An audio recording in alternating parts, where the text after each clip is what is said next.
Hi, everybody. Mike Sokolowski, Director of Grassroots Advocacy here at Hearts for Home Care. This is part of our educational series that we provide each month for all of you, our advocates out there, on behalf of home care nurses, aides, and the industry in general. Today we have a special guest. It's not just Mike talking to you, which is great for all of you. Today I have a friend that I've known over the years from educational conference, which makes sense providing you this guest today. We have Nick DeSarno. So Nick is a strategic communicator with over a decade of experience in public affairs and grassroots advocacy. I first met Nick at Public Affairs Council's conference. Public Affairs Council every year has an annual conference for leaders in grassroots advocacy, direct lobbying, and also public affairs. We're Nick. Nick has now moved up and moved on, and Nick is with Narrative. Nick is working with clients for his ability to develop and manage digital public affairs campaigns that deliver tangible results. Nick has been with Narrative for a few years now, and he is here to join us and let us know some key tactics and strategies to effective storytelling. We all know all the educational series we talk about when you build a relationship with the legislator. Facts and data are amazing, but it's the stories that you tell that are compelling and pull at the heartstrings. So without further ado, I'm going to turn it over to my friend Nick. Nick, please take it from here. Thanks so much, Mike, for the invite and the ability to speak to folks today. I'm really excited about this topic. I work at a firm called Narrative, right? And so storytelling is a big part of that. We think that in order to make the biggest impact that you can with legislators, with regulators, with reporters and media who are interested in covering the story, being able to tell an effective story about what you do on a day-to-day basis and how it is part of the larger kind of public policy system and how important, different policies and reimbursements and budgets are to what you're able to deliver and the care that you're able to provide. And so this is really important to kind of my day-to-day work. I work on some home care and hospice issues as well at Narrative. So very familiar with kind of the industry, the really compelling stories that you can all tell. And I've also been worked for a state legislature before. I worked for 3 members in New Jersey. And then I worked in Congress as a legislative assistant and deputy communications director for a member of Congress for a couple of years. And so I heard a lot of stories. I heard a lot of constituents come in. And I will tell you this, I probably, in the time working for those different legislators, have met with thousands of constituents. But there are some really stories that I do remember from that. And so it shows that, this can have a tremendous impact. So if you want to go to the next slide. One of the things that I think is important, and this kind of covers more federal, and I know you guys operate and engage with folks at the state and local level as well, but just to kind of give you a sense of what's going on and why storytelling is really needed. Lawmakers have a ton of competing demands, right? They operate in a very noisy environment. It's not just you coming to them. It's a bunch of different industries coming to them. There's 14,000 registered lobbyists just in DC alone. There's 5,000 organizations that are registered to lobby.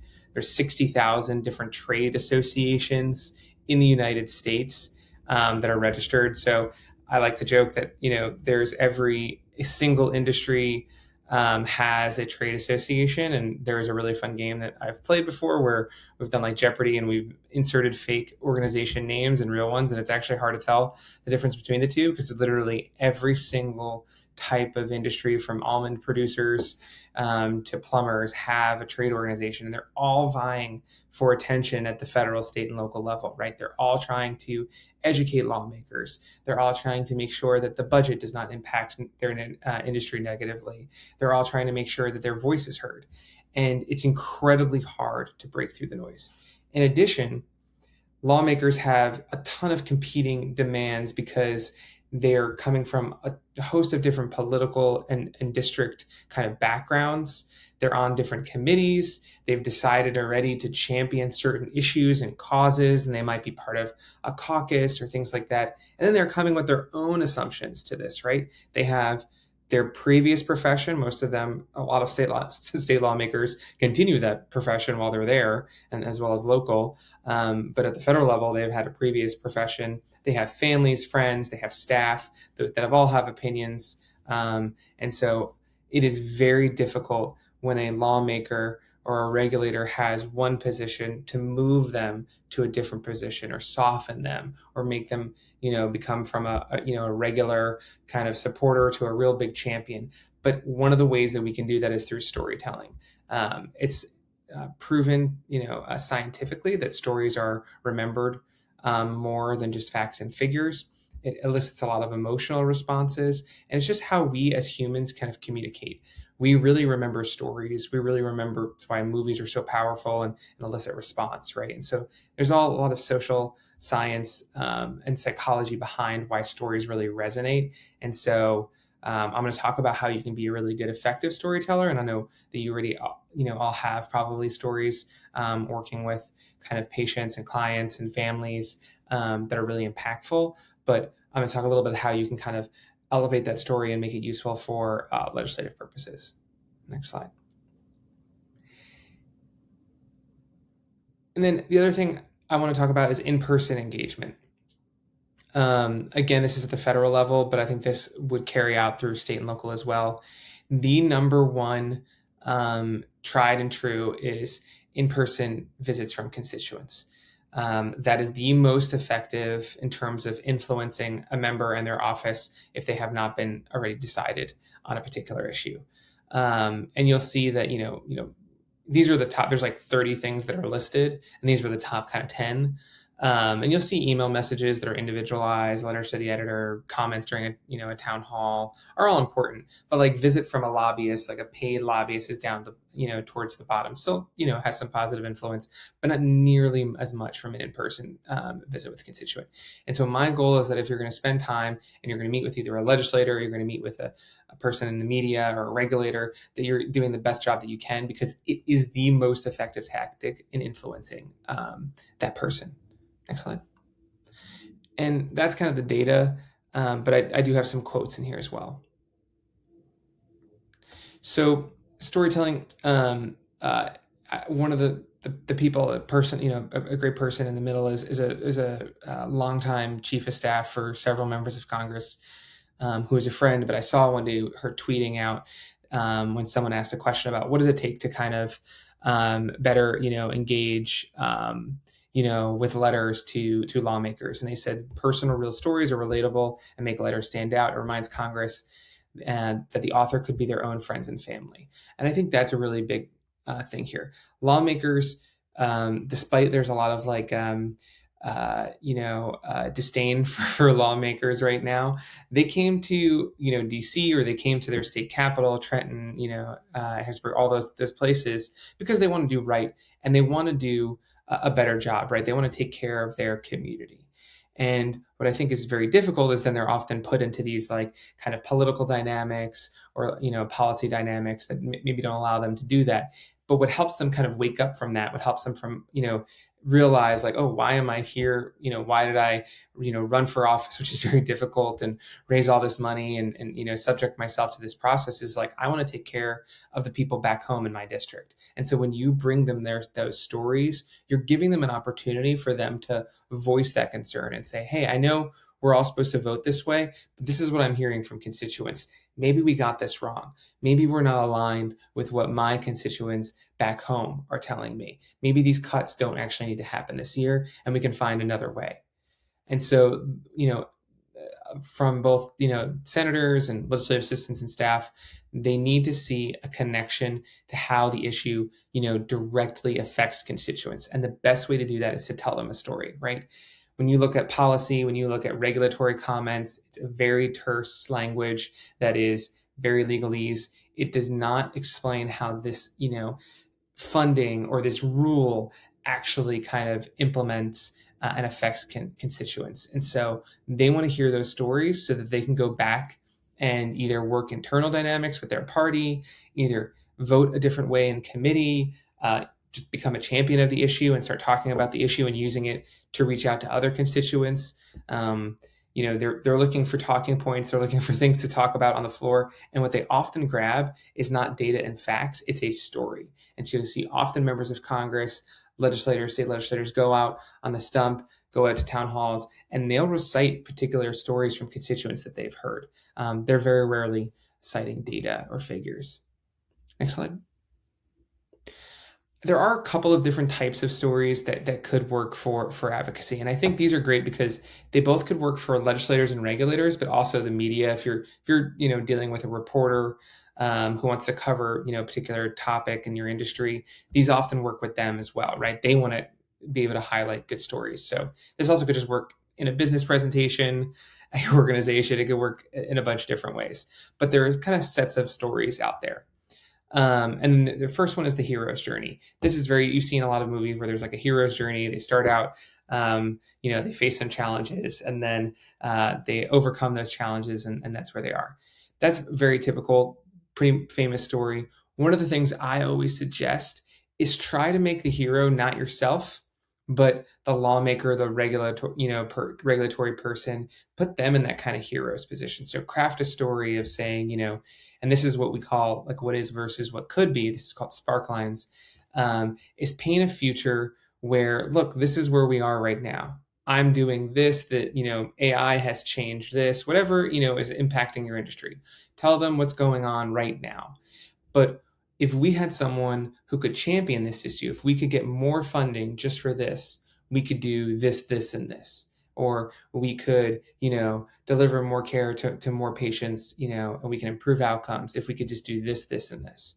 And so you're giving them like an operation of what could be.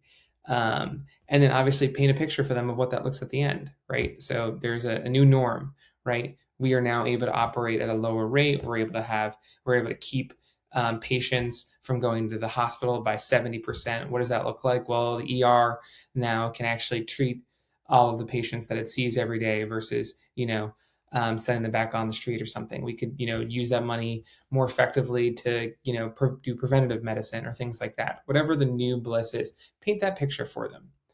Other stories that are similar, like an origin story, just telling them why you're here. Sometimes a lot of lawmakers are really interested in like how you got involved in the industry, how you got involved in the profession, why you're here today. Maybe you experiencing something where you thought that there was a real wrong that you wanted to correct, or you saw some injustice, and that's why you're, an advocate now as well as a industry professional. Impact story, why are you important and how do you help, right? Sometimes you need to talk about, okay, I see this many patients a day and let me tell you what I mean to them and their families. And so what's your impact, right? And there's 700 more of me just in our district alone that are doing this type of care. And then the last one, which is the hardest one to do, I think, but can often be really effective, is just kind of an objection story. And it's, first telling them like, here are some of the things that we often hear, assumptions about our industry, right? X, Y, and Z. This is what they are seeing. Let me tell you what's actually going on the ground and why some of your assumptions about it might be wrong. And giving them kind of a little bit of, everyone thinks that we are not regulated, but every day I have to do this, this, this, this, and this to make sure that I just meet those regulations. Like that was an example. So kind of showing them like, what people might assume to what your actual day-to-day is really like. And so these are, again, all of these stories, you can almost do you can hit these types of stories all in one even, if you've, really perfected it. You can start with kind of an origin story, go into impact, and then do like a hero's journey / what is versus what could be. And then you can end in an objection story, at the end. Those are fine. But what you notice about this is these are real stories. These are not, I really need you to focus on HR 1742, which does this and does that and, gets into the minutia. It's really telling them what the issue is, what is it like to be on the ground, and what could be if policy changes were made. right? And that could be stopping a policy change from being implemented. It could be advocating for a new policy. It could be advocating for, again, like a larger budget this year or staying budget cuts. All of those things are definitely possible. I have one more slide, I think. So, what are some best practices? First, try to choose just one story to tell. So, meaning like, 3 to 5 minutes long.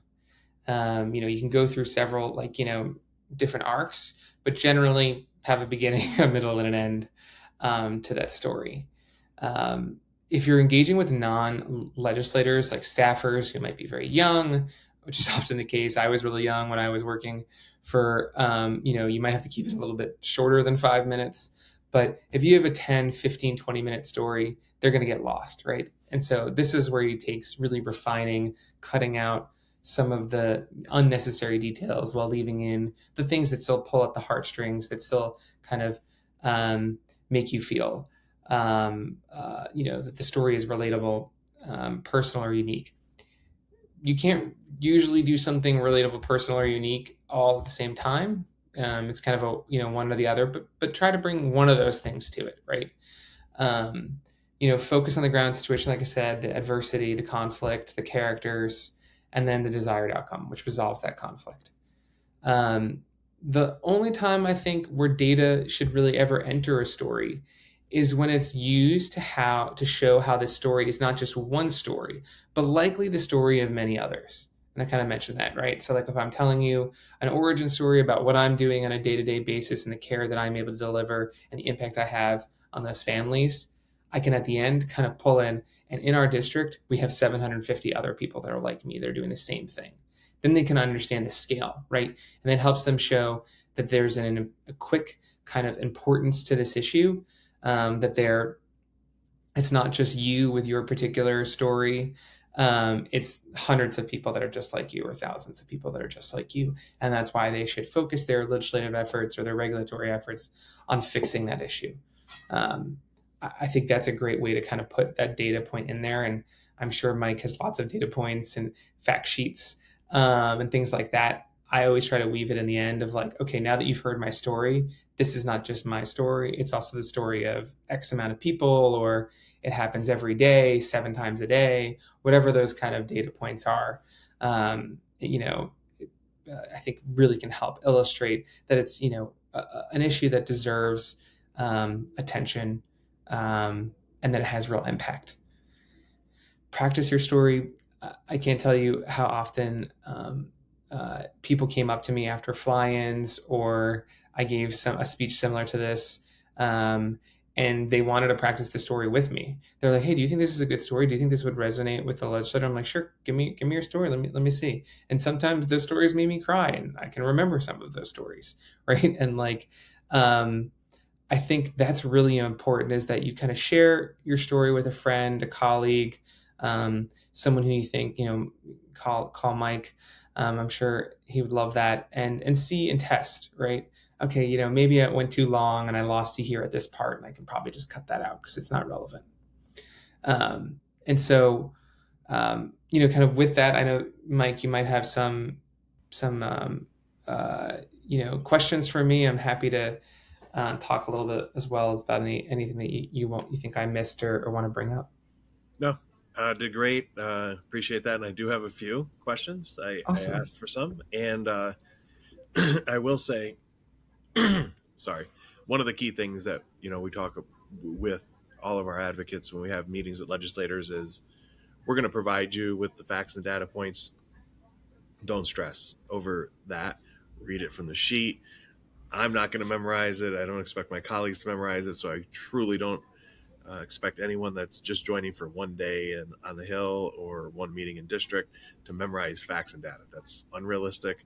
But yes, to your point, it's the grasping your story that is true and wholesome and not made up. Too, Yeah. don't feel the need to make up something the next point to make someone cry, like, and try to fantasize what could really get them. It's there's enough stories that you have to have upstairs working in home care whether it be firsthand caregiving or that you've heard from caregivers. So that has to be true and genuine for it to be effective. And let's be frank, legislators could see that.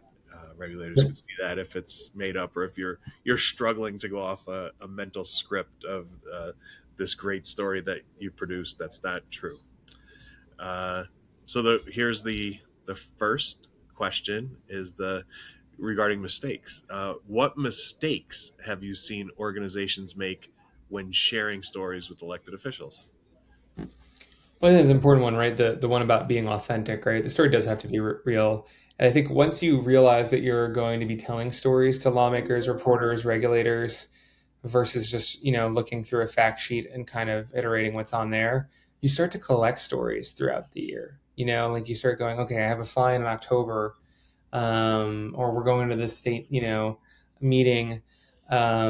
You start kind of like picking them up as you go, and you're like, oh, well, this would be a great thing to illustrate why this rule is so, um, uh, you know, poorly written, or why this, funding really needs to happen this year. Like, I've got a great story for that.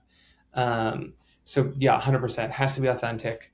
Um, and obviously not violate any HIPAA rules as well. So anonymized and all of that. But I think one of the other mistakes that folks make is that um, they think the legislator is kind of, or the lawmaker or regulator staffer is kind of other, but they're really just everyday, folks who came to wherever they were at, DC or Trenton or wherever, to just make a difference. And so, you don't have to use fancy language. You don't have to use acronyms. You don't have to use any of the language that, you might think you have to in order to kind of meet them where they are. You can go in there and they're supposed to meet you where you are. That's their goal, right? Um, and they honestly often don't care about politics, which sounds crazy because so much of what we see is political because there's all these advertising and but but really they're there because they feel like they can make a difference, and you're giving them the opportunity to make the difference, right? You're giving them the knowledge, the ability to kind of talk. One thing I think people don't realize is that legislators talk to each other all the time. They're constantly talking to each other because they're stuck in like caucus meetings and hearings and things where there's a lot of downtime. And so I think giving them some stories and be like, hey, a constituent came to me the other day and said this. Is that resonate? Are you hearing the same thing? And they'll be like, yeah, actually, this really is. They came to me. This really is a problem, and so they're getting feedback. And so you just come in there and be true and honest to yourself, and don't worry about the acronyms or the details like Mike said. They can read up on the details. They can ask their legislative staff about like, how much is this really going to cost, blah blah, is it this per year, per month? Like, if you get confused about that, they're okay. Perfect. And another is how much personal detail is enough before a story loses focus on your meeting or situation. And I say out loud before you answer that, everyone on here has heard me say it, but you're getting 15 to 20 minutes. So I think that's the behind the scenes to that question is we always tell the advocates 15 to 20 minutes is a good, solid Yep. amount of time that you're going to get with the legislator. Yeah, I agree, Mike. Sometimes, so I said like 5 minute story, so let's say you're in a group of three that gives an opportunity for, two people, three people maybe to tell a story. And like, you would want to tell a story, that one fits and tackles this issue. And then maybe if you have another issue, you tell a story of like, hey, I want to talk about this legislation, why it's so important.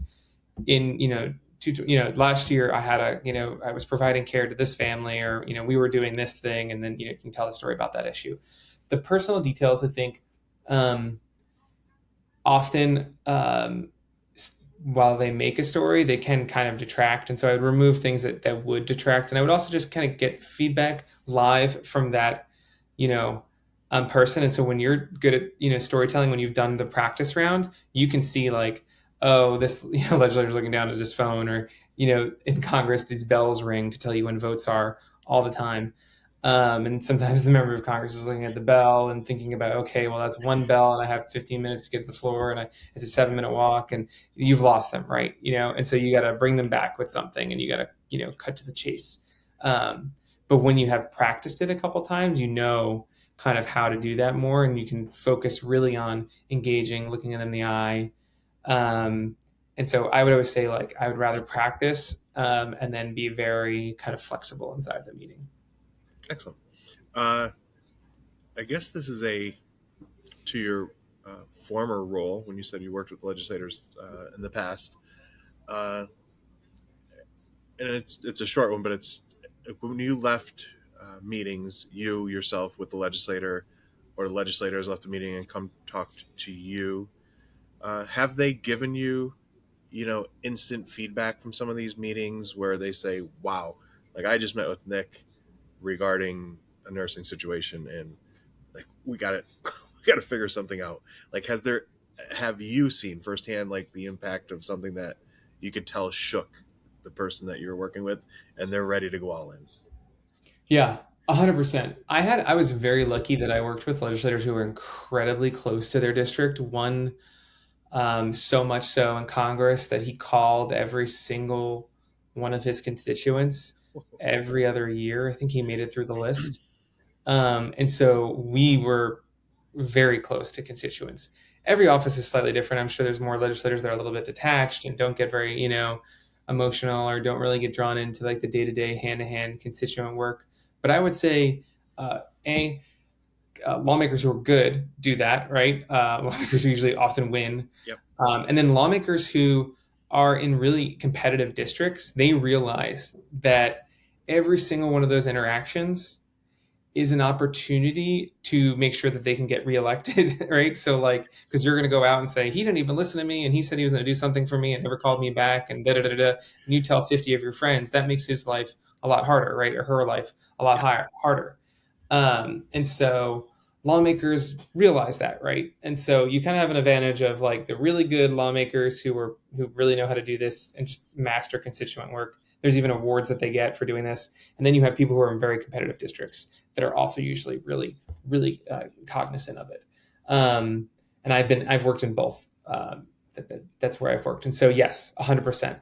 I can remember, specific instances. I remember a veteran coming in talking about how they worked on this industry. There was a tax credit that was being debated about this industry, and it was the fact that there was not a lot of jobs in our area that were like that for veterans that they could easily put their skills in. And so I remember the lawmaker coming in after that and being like, "We got to make sure that we're on the right side of this issue." And I've seen lawmakers, some of my lawmakers that I've worked with, vote against on the party line even. Yeah. I've seen lawmakers be like, I need to call the chairman on this issue and work with the chairman of that committee and get tweaks put into the legislation when it was at the committee level because of meetings. So yes, it 100% does happen, and because you're kind of like running from one issue to the next, right? Like, right, everyone right now is probably talking about Iran and all like national security things at the national federal Yep. level, right? It's hard to break through. Having that great meeting and taking as much like advantage of it as you can helps tremendously. You have to squeeze every second that you can out of their time in order to be effective. Excellent. And I really do think stories do that versus coming in there and I would say only about 20% of the meetings came in there and actually told an effective story. The rest were reading off of Here's your something they sheets. could have just handed me and I could have read it. Yep. And so I'm like, if you're going to be there and take all the time out of your day to day, right? Like, tell a Yeah. story, make an impact. Make an impact. Yeah, and we a lot, not just myself but others, will talk about like legislators are real. Yes, it may not. I know there's a lot of, like you said, negative happening, but they don't run because uh, they just want to and they have nothing better to do. Like, to get to that point, yes, there's a true interest. There's a lot of legwork that goes into it, and if their phones are quiet and their emails are quiet, they're probably uncomfortable. They want to hear from constituents, no matter what it is. Obviously, we're encouraging on the home care side here, but they want to hear from you because you're the expert. The legislator can't be the expert in all this, and they want this information. So, yeah, do not be afraid to reach out. You are 95% of the time going to be the expert in the room when it comes to home care situations. And as Nick said, a lot don't come prepared to tell these stories. In addition to the facts and data, they're going to get facts and data all day. So it is definitely this that puts you over the hump. We swear by it and get it validated all the time. And I'm gonna leave you with a futuristic question. The last question, as I'm just getting comfortable with AI, and this has to do with that. So the last text I got: what does the future of advocacy storytelling look like in an era of AI, social media, and shrinking attention spans? I like that. Yeah. Um, I think, AI can, there's been some companies actually out there that have like taken um, stories, even like you can put in some bits of it and the AI will like kind of craft a letter that talks about both the issue and kind of weaves in your story so that the lawmaker gets like a customized, fully, customized letter. I have some kind of not qualms about that, but I'm interested to see how lawmakers are addressing that. Um, I think AI does change certain things about how Congress can ingest information, right? Because they're getting thousands of emails, petitions, Yeah. social media comments. And so if they can see a little bit like, oh, this is real, like, this is not just bots or AI bots, or these are real people. There are different kind of messages that we're getting. Every time I post, on Facebook, I'm getting these types of kind of comments, and these are actual constituents. If AI can help them do that, I know there's vendors on at least at the congressional level that are helping legislative offices already do that using AI because they don't have a lot of staff, right? Most members of congressional have like 21, 25 members of staff to serve almost a million constituents now. They've been stuck at funding levels that are 40 years old in Congress, so they're underwater. I think AI can help them get out of there and actually respond better. So I think there's some good things on the front end of it can help them sift through the noise a little bit and be like, oh wow, like this person really is a constituent. They're really upset about this, and they have a good point. AI can help flag those and draw those really good comments out. I would be reluctant to use AI too much from the development of the story angle because again, I don't think you want to be accused of being, astroturfing or not using a true story. You want to be authentic, and sometimes AI can really remove that. Um, Shrinking attention spans though is a huge problem, and I think it's going to be interesting how this plays out in the media as well. Yeah. Reporters are now looking, to tell real stories and fight the AI kind of slop that some news outlets have been kind of churning out. And so um, I think it's going to be very much the same. And, storytelling is going to matter even more. But I think hopefully it helps draw out those really important stories, the really ones that kind of shine through. Excellent. And the last comment wasn't a question; it's general for us, for me, about getting someone that works in an office, getting their colleagues involved. And it's always I always send over the last 2 years. Extremely proud of our website. Nick, I sometimes say in our educational calls, I used to be like, we have a website, and I would move on fast. And now I'm there where we have a robust website.